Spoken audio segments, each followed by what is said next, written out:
ॐ सदाशिवसमारम्भां शङ्कराचार्यमध्यमाम् अस्मदाचार्यपर्यन्तां वन्दे गुरुपरम्पराम्।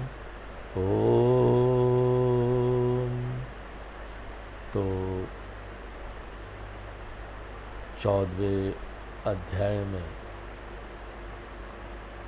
हम लोग 4 श्लोक देख चुके हैं।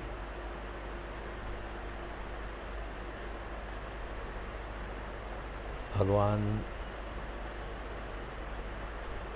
हमको बताते हैं कि इस अध्याय में भी वो हमको आत्मज्ञान के बारे में बताने वाले हैं।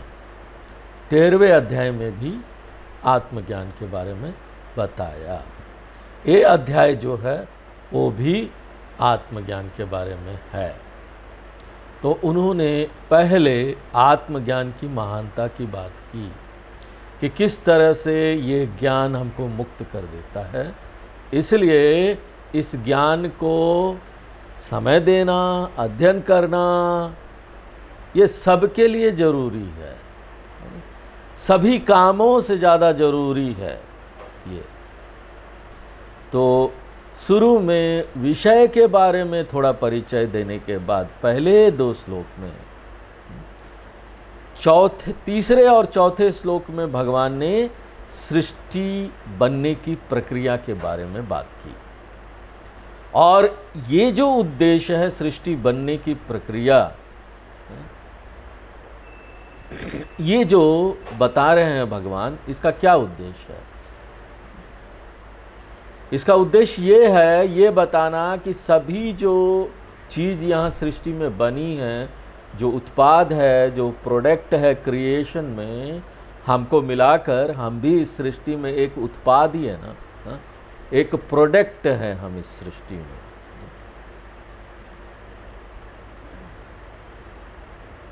तो हम इस सृष्टि में जब सब कुछ बना तो हम भी बने। तो ये बताने के लिए ये सृष्टि बना, ये बैकग्राउंड इसलिए बता रहे हैं ताकि पता चल सके कि जिस चीज़ से सृष्टि बना है वही चीज़ का मिश्रण तो हम भी होंगे ना, क्योंकि हम भी सृष्टि में हैं। और ये 2 चीज़ों से बना है सृष्टि, पुरुष और प्रकृति से। एक भाग पुरुष का है, एक भाग प्रकृति का है। तो ये बताने के लिए कि हम दोनों का मिश्रण है, भगवान पूरा सृष्टि की प्रक्रिया बताते हैं। कॉज ऑफ क्रिएशन भी बताते। कारण क्या है ये सृष्टि का? ईश्वर खुद है और वो भी मिश्रण है पुरुष और प्रकृति का। ब्रह्म तत्व और माया तत्व, या फिर उसको प्रतीकात्मक रूप में सिंबॉलिकली प्रेजेंट करेंगे तो father principle and mother principle. पुरुष तत्व प्रतिनिधित्व करता है फादर प्रिंसिपल का, और प्रकृति तत्व प्रतिनिधित्व करती है मदर प्रिंसिपल का। ये दोनों मिलके इस दुनिया को बनाते हैं। पुरुष और प्रकृति के बिना दुनिया नहीं बन सकती। तो जब भी हम ईश्वर की भी बात करते हैं ना, तो ईश्वर भी इन दोनों चीज़ों का मिश्रण है, पिता और माता, जिनको अलग नहीं किया जा सकता।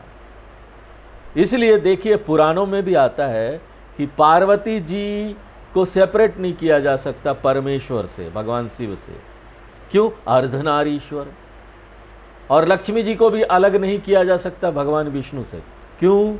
क्योंकि वो भगवान विष्णु के छाती पर है, छाती पर बैठी हुई है। इसलिए देखिए, आप लोगों को फीड आ रहा है क्या? हरिओम हरिओम हरिओम हरिओम। क्या हो गया? हाँ, दिखाई दे रहा है सब? चल रहा है? हैंग तो नहीं है? हाँ, ये हैंग क्यों हो गया?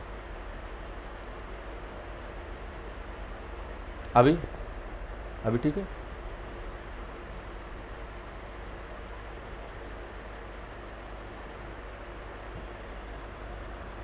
तो भगवान शिव और पार्वती को अलग नहीं किया जा सकता, ब्रह्म और माया को अलग नहीं किया जा सकता, ये दोनों मिलकर सृष्टि बनाते हैं। उसी प्रकार लक्ष्मी जी भी, वो देखिए छाती में बैठी हुई है, भगवान विष्णु के छाती के पास है, इसलिए लक्ष्मी देवी को भी ना विष्णु भगवान से अलग नहीं किया जा सकता। और इसलिए देखिए हमको भी यही काम करना चाहिए। इसलिए देखिए ये पैसे रखने के लिए लक्ष्मी देवी, धन ना, पैसे रखने के लिए पॉकेट कहाँ होता है? छाती के पास है। हमको कभी ना पैंट के पीछे में नहीं रखना चाहिए पैसा। हम लोग बहुत इज्जत करते हैं पैसे की। पैसा हमारे लिए भगवान है, हम उसको लक्ष्मी भगवान मानते, लक्ष्मी देवी मानते हैं। तो उसका अनादर नहीं करना चाहिए कि पैंट के पीछे, वो भी नीचे में जेब रखें और वहाँ पर पैसा रख रहे हैं, ये नहीं करना चाहिए। इसलिए छाती के पास रखते, पैसा सम्मान के साथ रखते हैं। तो लक्ष्मी देवी को भी अलग नहीं किया जा सकता। और विष्णु भगवान को श्रीनिवास बोलते, श्रिया लक्ष्म्या निवास स्थानम ही। उसी तरह सरस्वती जी को भी ब्रह्मा जी से अलग नहीं किया जा सकता, वो ब्रह्मा जी के जिह्वा पर बैठी हुई है। ये सब क्या संकेत करता है? प्रतीकात्मक रूप से क्या बताता है? कि पुरुष और प्रकृति जो है ना, इनसेपरेबल है, अलग नहीं किया जा सकता। और इन्हीं का मिश्रण जो है उसको भगवान बोलेंगे, ईश्वर बोलेंगे। और कृष्ण भगवान यहाँ ये बताना चाहते हैं कि ये जो सृष्टि है उसका कारण भगवान है, इसलिए दो सत्ता का मिश्रण है। इन दोनों सत्ता को मिलाकर ही ये सृष्टि बना होगा। अगर कारण वो है तो कार्य भी वही होगा। सोने से गहना बनाओ, सोने का प्योरिटी होता है, 60% प्योर है कि 70% प्योर है। 60, 70, 90% प्योर का अर्थ होता है कि बाकी जो 30%, 20% है उसमें दूसरी चीज़ मिली होगी, जैसे कॉपर वगैरह, सिल्वर वगैरह होगा। तो जितना वो होगा उस प्रोपोर्शन में गहने में भी आ जाएगा। अगर गोल्ड जो है 70% प्योर है तो गहना भी उतना ही होगा, उसमें भी सिल्वर 30% सिल्वर और कॉपर आ जाएगा। तो जैसा कारण होता है वैसे ही उसमें कार्य में सारा कुछ आ जाता है। कारण का सारा कंपोनेंट कार्य में आ जाता है। इसलिए एक जो व्यक्ति है, जीव जो है, क्योंकि वो पुरुष और प्रकृति तत्व का मिश्रण है, इसलिए उसमें ना उन दोनों का जो भी कंपोनेंट है, जो भाग है, आ जाता है। इसलिए कृष्ण भगवान यहाँ पर परिचय दे रहे हैं सृष्टि का। सृष्टि कैसे बना, क्योंकि तब हमको पता चलेगा कि हम कैसे बने, हमारे भीतर क्या है। तभी तो हम देख पाएंगे इस सृष्टि में हर जगह भगवान है, जब हम ये समझ पाएंगे तो इसलिए चौथे श्लोक में भगवान क्या बोलते हैं? सर्व योनिषु कौन्तेय मूर्तया संभवन्ति या तासाम ब्रह्म महद योनि अहम बीज प्रदपिता। हे अर्जुन, मैं पुरुष तत्व हूँ। और पुरुष तत्व क्या है आपको याद है?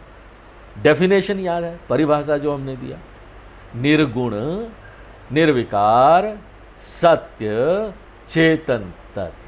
पुरुष का क्या अर्थ हुआ? चेंजलेस, निर्विकार यानी परिवर्तित नहीं होता, चेंजलेस। उसके बाद क्या है? गुण रहित यानी निर्गुण, उसमें कोई गुण नहीं। उसके बाद क्या? चेतन सत्ता है, चेतनता है, जड़ नहीं है। और वो स्वतंत्र सत्ता है, परम सत्ता है, परम सत्य है। जबकि प्रकृति तत्व क्या है?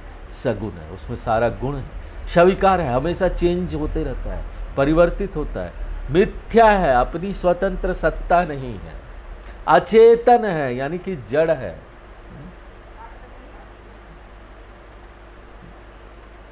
तो ये चेतनता प्लस ये जो जड़ पंच महाभूत है इक्वल टू ईश्वर तत्वम। और ईश्वर परमात्मा जो है वो कारण है, जीवात्मा जो है कार्य है। रॉ मटेरियल प्रोडक्ट है, रॉ मटेरियल से ये प्रोडक्ट बना। तो जो भी रॉ मटेरियल का गुण होगा वो प्रोडक्ट में आ जाएगा। फैक्ट्री में ऐसे ही होता ना, जो रॉ मटेरियल डालिए प्रोडक्ट में सारा उसका फीचर्स आ जाएगा। तो कारणम मिक्सचर है चेतनता का और मैटर का, कार्यम भी मिक्सचर है चेतनता और मैटर का।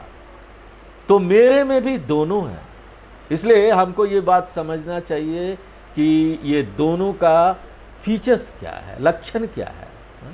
और यही जो है ना एनालिसिस, यही विश्लेषण होने जा रहा है ये 14वें अध्याय में। थ्रेड बेयर, तार तार होकर विश्लेषण होगा, यही सब्जेक्ट मैटर है।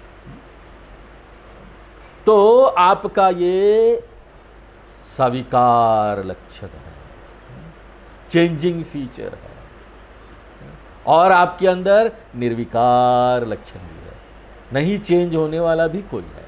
एक आपके अंदर नहीं चेंज होने वाला कोई है, एक चेंज होने वाला भी कोई है। आपकी प्रकृति गुण भी है, सगुण भी है, और आपके अंदर वो निर्गुण भी है। उसी तरह से आप मिक्सचर है मैटर का भी और चेतनता का भी,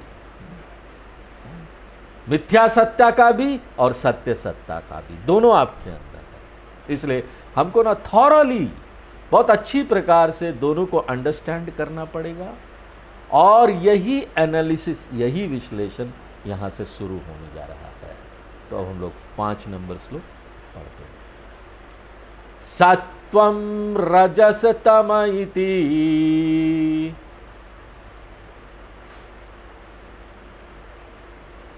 गुणा प्रकृति संभवाः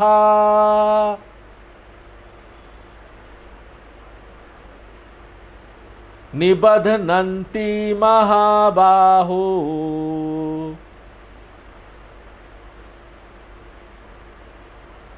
देहे देहिनमव्ययम्।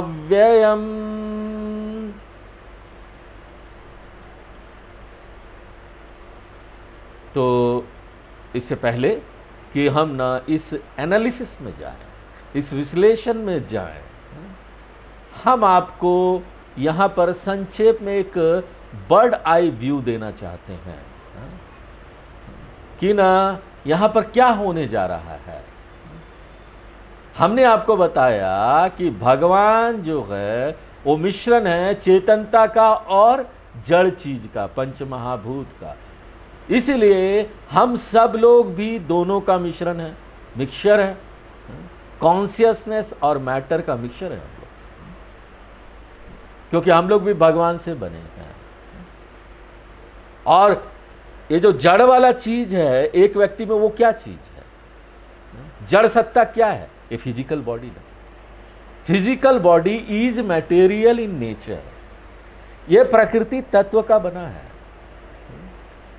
और क्योंकि ये फिजिकल बॉडी, ये शरीर मैटर का बना है, प्रकृति तत्व का बना है, इसमें गुण है।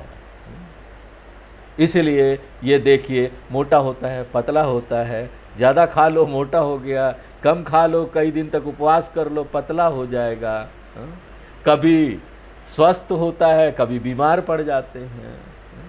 तो ये सगुण, ये जो शरीर है सविकारम है, सब्जेक्ट टू चेंज है। शरीर बहुत तीव्र रूप से परिवर्तित हो रहा है। आप देखिए किस तरह से ये मैटर है, मैटर। इसलिए हमको इसको वस्तु समझना चाहिए। हर समय हम अवेयर रहना चाहिए कि ये है क्या। हर व्यवहार में अवेयर रहना चाहिए कि मैं हूं क्या, ये चीज है क्या। निर्विकार है, वायलेंटली चेंज हो रहा है, ऐसे वैसे नहीं, बड़े वायलेंट रूप से चेंज हो रहा है। इसलिए शरीर प्रकृति है। एक व्यक्ति का जो शरीर वाला भाग है वो प्रकृति है। उसी प्रकार मन क्या है? आप बोलेंगे नहीं नहीं स्वामी, मन तो बड़ा, देखिए आई फील लाइक जिंदा, सो मन कैन नॉट बी जड़। मन प्रकृति आप कैसे बोलते हैं? नहीं नहीं, मन भी प्रकृति है। कैसे बदल रहा है आप जानते हैं ना? मन कैसे हिंसात्मक तरीके से बदलता है। अभी कुछ बोलता है, कभी कुछ बोलता है, कभी कोई विचार चल रहा है, कभी कोई विचार चल रहा है। और दूसरा चीज भी है इसके अंदर, ये शरीर और मन का जो संघात है, इसके अलावा वो पुरुष तत्व, वो चेतनता भी हमारे भीतर है। और वो चेतनता क्या है? हम बार बार वो आपको 5 चीजें बताते हैं, वो याद रखना चाहिए। तत्वबोध अभी हम लोग कर रहे हैं, तत्वबोध में और भी बहुत विस्तार से ये चीज आएगी। और वो चेतनता क्या है? चेतनता शरीर का भाग नहीं है, उत्पाद नहीं है, गुण नहीं है। चेतनता जो है वो स्वतंत्र सत्ता है जो पूरे शरीर में व्याप्त हो जाती है और शरीर को जिंदा कर देती है। चेतनता जो है वो लिमिटेड नहीं है, शरीर तक, शरीर के बाउंड्री तक, ये शरीर से बाहर भी जाता है, शरीर के बाहर भी इधर उधर है। शरीर मर जाता है लेकिन चेतनता वहीं रहता है, और शरीर मरने के बाद हम चेतनता को कांटेक्ट नहीं कर सकते तो इसका ये अर्थ नहीं है कि चेतनता है नहीं। बस ये बात है ना, तो जो मीडियम ऑफ कांटेक्ट था, ये जो है ना, ये जड़ शरीर, ये मीडियम ऑफ कांटेक्ट है।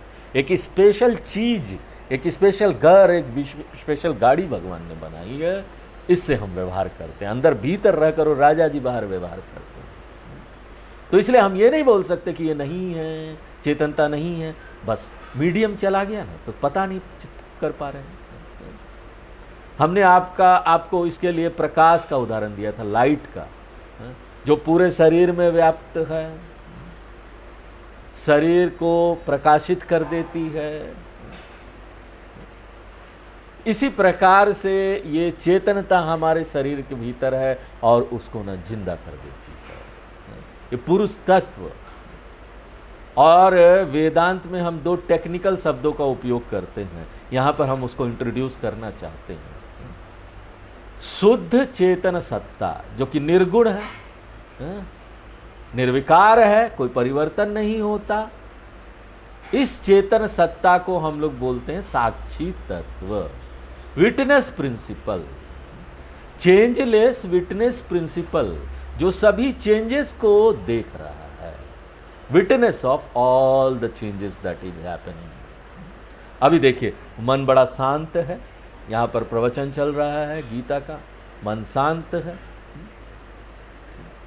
तो ये एक चेंजलेस सत्ता इसके पीछे है जो शांत मन को भी देख रहा है।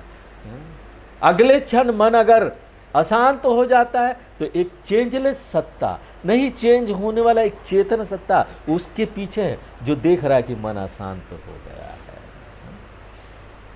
तो इसके पीछे, मन के पीछे भी एक ऐसी सत्ता है जो ना मन की तरह परिवर्तित नहीं होती। तो ये जो अपरिवर्तित होने वाली साक्षी चैतन्य, साक्षी तत्व है, वो भी मन का एक भाग है।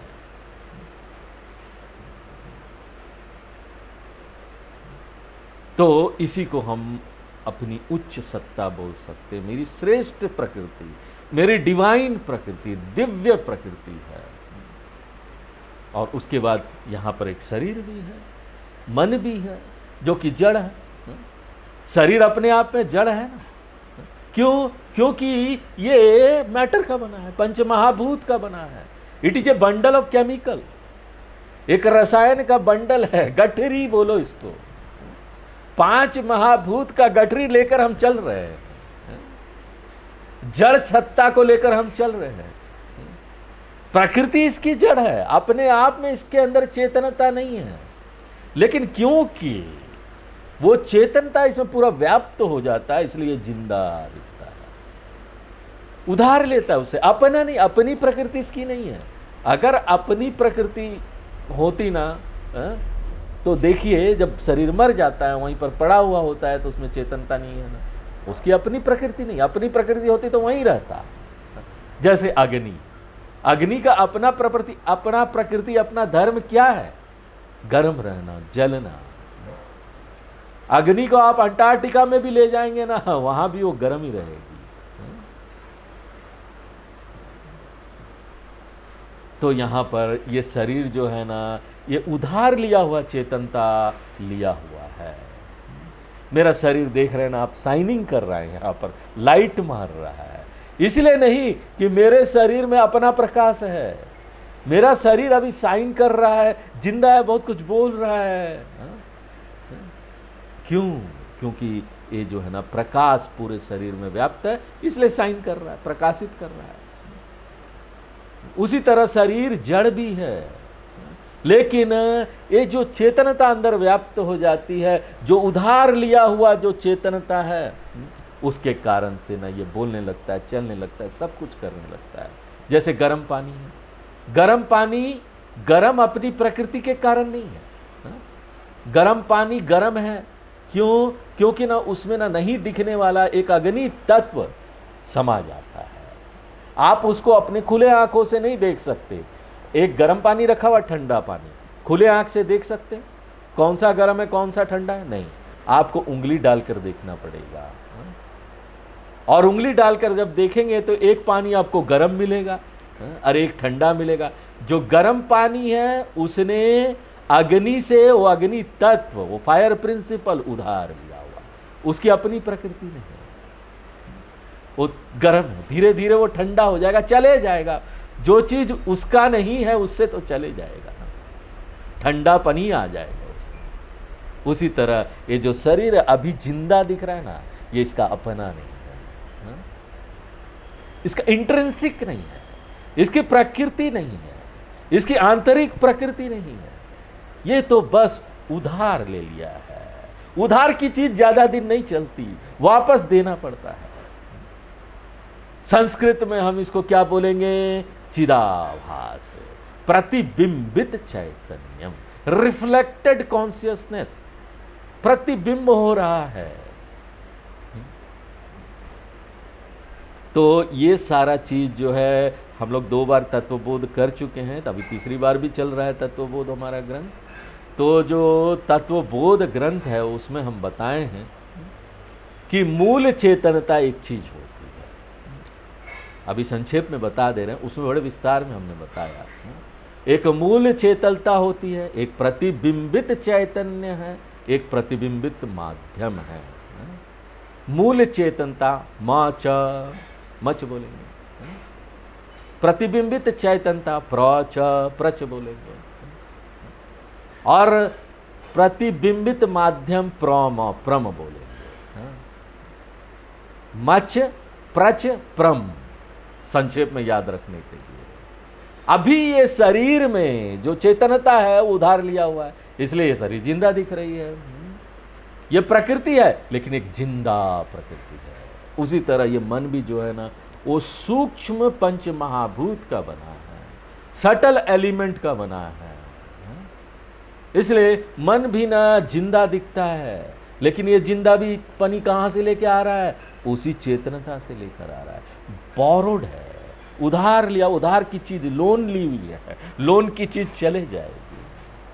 और इसी को टेक्निकली वेदांत में बोलते चिदाभास। तो हमारा एक जिंदा शरीर है, किसके साथ? उधार लोन लिया हुआ चेतनता के साथ। हमारा एक जिंदा मन है, किसके साथ? लोन लिया हुआ चेतनता के साथ। प्रकृति यानी शरीर मन का संघात, लोन लिया हुआ चेतनता के साथ। और वेदांत में ये जो शरीर मन का संघात है, जिसको प्रकृति भी बोलते हैं, जिसमें ये लोन लिया हुआ, जो उधार लिया हुआ जो चेतनता है, इसको यहाँ पर ये शरीर, इस तरह के जो शरीर मन का संघात है ना, इसको अहंकार बोलते हैं। वेदांत में अहंकार ये हुआ। वैसे तो अहंकार अगर धर्म में जाए तो उसकी परिभाषा अलग है। धर्म में अहंकार को क्या बोलेंगे? घमंड। अहंकार हो गया, बहुत घमंडी हो गया। लेकिन याद रखिए, जब आप वेदांत में आए और आपको यहाँ अहंकार बोला जाए तो आपको ये टेक्निकल डेफिनेशन याद रखना चाहिए कि शरीर मन का संघात प्लस चेतनता जो उधार लिया उसके अंदर है, दोनों मिला के इट इज अहंकार। अहंकार is equal to body mind complex. दूसरे शब्दों में बोले तो प्रकृति प्लस उधार लिया हुआ चेतनता। दूसरे शब्दों में बोले तो चिदाभास। इसलिए शरीरम प्लस चिदाभास इक्वल टू अहंकार, प्रकृति प्लस चिदाभास इक्वल टू अहंकार। यहां पर भूत जड़ पदार्थ प्लस उधार लिया हुआ चेतनता, इसको बोलेंगे अहंकार। और ये जो मूल चेतनता है, मच है, इसको हमने क्या नाम दिया था? साक्षी तत्व। साक्षी तत्व जो है वो नाम है मच का। अहंकार है शरीर मन का संघात प्लस प्रतिबिंबित चैतन्य या उधार लिया हुआ चैतन्य। और हर एक व्यक्ति जो है इसी दोनों चीज का मिश्रण है, साक्षी प्लस अहंकार। हर एक व्यक्ति मिक्सचर है साक्षी प्लस अहंकार का। और जब हम आपको साक्षी बोलते हैं तो आपको याद रखना पड़ेगा मच मूल चेतनता, अहंकार यानी शरीर मन, प्लस ये प्रतिबिंबित चैतन्य। तो साक्षी यानी मूल चेतनता और यहां पर प्रतिबिंबित चैतनता प्लस प्रतिबिंबित माध्यम, ये तीनों मिला के क्या हो जाएगा? अहंकार हो जाएगा। मच और यहां पर प्रच और उसके बाद प्रम, मच प्लस प्रच प्लस पम, प्रम, ये क्या हो जाएगा? अहंकार हो जाएगा। अब I hope it is not confusing, आप लोगों को मैं कंफ्यूज नहीं कर रहा हूं। हर एक जो व्यक्ति, ये है वेदांत है, जब गहराई में जाएंगे ना आपको लिखना पड़ेगा, नोट्स बनाना पड़ेगा, तो ताकि वो याद रहे, बार बार देखना पड़ेगा, तब जाकर ना ये बातें समझ में आएंगी। तो हर एक जो व्यक्ति है ना वो मिश्रण है अहंकार का, साक्षी का। इसलिए जब मैं यहाँ से शब्द का उपयोग कर रहा हूँ कि यहाँ पर एक अहंकार अंश है, यहाँ पर एक साक्षी अंश है, और जब मैं ये शब्द का उपयोग करता हूँ मैं, तो हमको ना तुरंत, जब मैं बोलूँ ना तुरंत अवेयर हो जाना चाहिए इसके प्रति, हमको ज्ञान रहना चाहिए भीतर से कि हम ना अहंकार अंश की बात कर रहे हैं, जो ना शरीर के साथ उधार लिया हुआ चेतनता भी अपने अंदर लिए हुए है, साक्षी अंश भी है, जड़ अंश भी है, मूल चेतनता भी है, प्रतिबिंबित चैतन्य भी है, प्रतिबिंबित माध्यम भी है, तीनों मिलाकर ये हो जाता है। अगर आप तुलनात्मक अध्ययन करेंगे ना तो साक्षी अंश और कुछ नहीं है, मूल चेतनता है जो कि निर्गुण है, निर्विकार है, सत्य तत्व है। साक्षी वाला भाग जो है मन का, साक्षी वाला जो पक्ष है मन का, वो और कुछ नहीं है, वो क्या है? निर्गुण, निर्विकार, सत्य सत्ता, परम सत्ता। और जब एक ज्ञानी बोलता है ना अहम ब्रह्मास्मि, तो वो अहम क्या हुआ? किस भाग को वो बोल रहा है अहम ब्रह्मास्मि? दो भाग हो गया ना हमारा, किस भाग को बोल रहा है? साक्षी वाले भाग को, जो मूल चेतनता है, ओरिजिनल कॉन्शियसनेस है, जो कि निर्गुण है, जो कि निर्विकार है, जो कि सत्य है, जो कि चैतन्य है, उसको बोल रहा है। और जब अहंकार वाला भाग लेते हैं मन का, तो अहंकार की प्रकृति क्या है? तो आपका नाम जो मन है ना, तुरंत याद आपको आ जाना चाहिए, अरे ये तो शरीर मन के संघात की बात हो रही है, एक गठरी की बात हो रही है, एक वस्तु की बात हो रही है जिसके भीतर ही चेतनता आ गई। तो ये सगुण होगा कि निर्गुण होगा? अहंकार, क्योंकि शरीर मन का संघात है, यहां पर मन है जो प्रकृति है, अहंकार हमेशा सगुण होगा। अहंकार सविकार होगा कि निर्विकार होगा? अहंकार तो महासविकार है, बहुत सारे विकार है, बदलते रहता है। अहंकार चेतन होगा कि अचेतन होगा? अब फिर कंफ्यूजन आ जाएगा, अहंकार चेतन है या अचेतन है? इतना सब हो रहा है ना कि ना वो क्या है क्या नहीं है, सब गुड़गुड़ गुड़गुड़ हो जा रहा है। स्वामी जी क्या बता रहे हैं आप? चेतन हो, लेकिन ना उसकी अपनी प्रकृति नहीं है। अहंकार चेतन है लेकिन उसकी अपनी प्रकृति नहीं, वो उधार लिया हुआ चेतना के कारण। और कृष्ण भगवान यहाँ बोलना चाहते, अर्जुन तुम भी मिश्रण हो इन दोनों का, अहंकार और साक्षी का, और आप ना इसमें ना अंतर कर पाए। एक गुणातीत जो गुणों से परे वो साक्षी है ना, और एक जो सगुण अहंकार है, उसमें अंतर कर पाए आप। और कृष्ण भगवान यहाँ बोलना चाहते हैं कि अहंकार जो है तुम्हारा नीचे वाला प्रकृति है, साक्षी तुम्हारा उच्च प्रकृति है, दिव्य प्रकृति है। क्या होना चाहते हो? नीचे दीनहीन होना चाहते हो कि ऊपर दिव्य होना चाहते हो? और कृष्ण भगवान इस बात को बोलते हैं कि जब तक आप अपने आप को अहंकार मान रहे हैं, जब तक आप अहंकार ही रह रहे हैं, ये जो संसार है ना, ये जो दुख है ना, ये जो समस्या है ना, इसको दूर नहीं भगा सकते, इसका कुछ नहीं कर सकते। क्योंकि अहंकार अपने आप को ना संसार में लपेटे हुए रहता है, संसार रूपी चादर ओढ़े हुए रहता है। एक ही तरीका है इस अहंकार से निकलने का कि ना आप ये नीचे वाली प्रकृति से ना परे निकल जाइए, अपनी अहंकार प्रकृति से परे निकल जाइए, जान लीजिए कि ये सब जड़ है, ये हम नहीं है।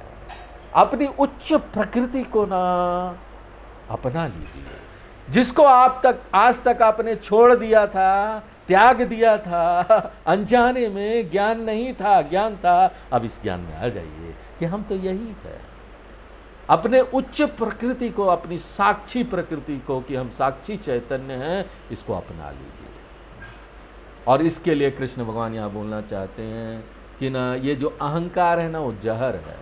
यही समस्या है, सारे सभी चीज़ों का समस्या ये है, चाहे धर्म में अहंकार हो, चाहे यहाँ दर्शन में वेदांत में हम अहंकार की बात कर रहे हो, दोनों समस्या है। क्यों समस्या है? क्योंकि वो सगुण है। ये सगुण प्रकृति जो है ना, यही हमारा समस्या वाला भाग है। जो समस्या वाला भाग है क्या है? सगुण। और यहाँ पर प्रश्न उठता है कि किस प्रकार से ये समस्या बन जाता है। ये जो गुण है, ये जो सगुण चीज है, ये किस प्रकार से हमारे जीवन में समस्या लेके आता है, ये बताने के लिए ही, इसी बात को बताने के लिए ये पूरा अध्याय है। गुणत्रय विभाग योग, तार तार हम देखेंगे ये तीन गुण है क्या, कैसे ये हमारे जीवन में समस्या लेकर आ रही है। अहंकार का ये सारा गुण है क्या, और भगवान बताएंगे कि ना ये अहंकार में तीन गुण हैं, क्योंकि ये प्रकृति से बना हुआ है। इस प्रकृति में वो तीन गुण है, इसलिए इसमें भी आ जाएगा। जैसा रॉ मटेरियल होगा वैसे तो प्रोडक्ट होगा ना। शरीर मन का संघात और चेतनता, ये मिश्रित है हमारे अंदर। शरीर मन का संघात पुरुष है या प्रकृति, वो प्रकृति है। और प्रकृति में तीन गुण हैं, इसलिए ये शरीर मन के संघात में तीन गुण आ जाता है। यही तीन गुण सारी समस्या क्रिएट करती है यहाँ। ये तीन गुण क्या है? सात्विक अहंकार। अब अहंकार का डेफिनेशन आपको याद रखना चाहिए। सात्विक अहंकार है, राजसिक अहंकार है, तामसिक अहंकार है। और कृष्ण भगवान बोलते हैं तीनों अहंकार जो है ना, ये संसारी अहंकार है। जहां भी आप जाएंगे you will be in trouble, समस्या में होंगे अगर इसको नहीं समझा तो।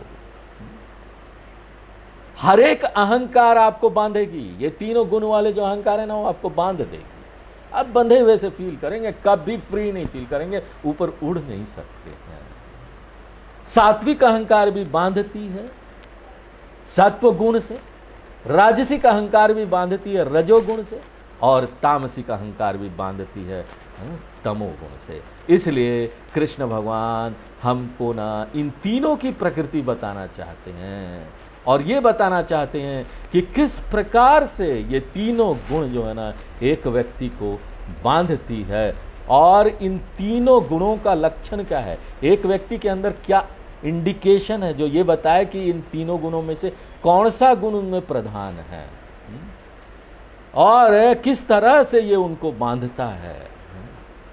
और यही बात आगे कृष्ण भगवान हमको बताने वाले हैं। बड़ी डिटेल एनालिसिस होगी गुणों का, और वो हम लोग अगले क्लास से देखेंगे। इस क्लास में इतना। ओम पूर्णमदः पूर्णमिदं पूर्णात् पूर्णमुदच्यते पूर्णस्य पूर्णमादाय पूर्णमेवावशिष्यते। ओम शांति शांति शांति।